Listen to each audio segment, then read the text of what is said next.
د نابغه علامه سید جمال الدین افغان ژوند او اند. سید جمال الدین افغان د سید صفدر زوی دی چې په 1254 قمري کال د کونړ په سعدآباد کې د نړۍ ته سترګې غړولې.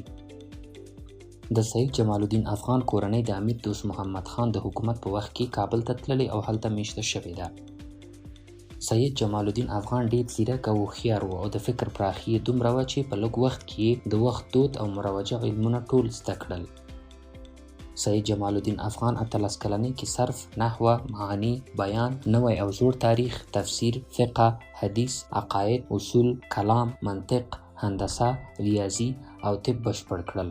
دغه افغان نابغه له ډېر ظرافت او قوي ذهن سره پراخه مطالعه کوله او په هره برخه کې د خلکو د ویښتیا او هوساینې لپاره یو نوی نظر او پیغام ډګر ته وړاندې کوه.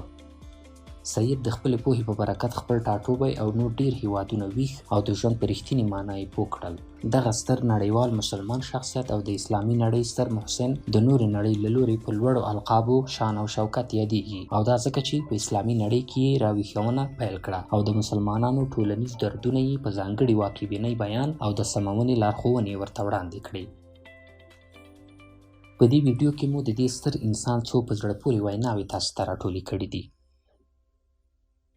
فکري خپلواکي او بیان نه ورکول کیږي، اخیستل کیږي. د یو هیواد خپلواکي او استقلال یوازې په وینا نه ترلاسه کیږي. موږ نشو کولی چې حقایق په ګمان، خیال او شک سره له منځه یوسو.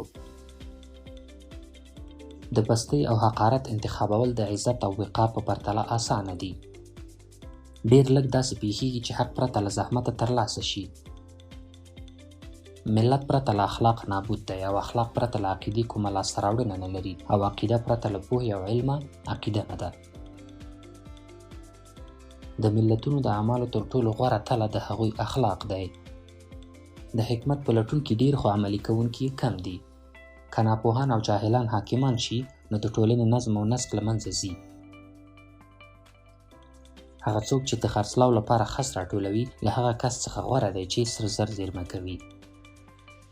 پوه هغه څوک دی څه چې د ځان لپاره مناسب ګڼي بل ته یې هم مناسب وګڼي.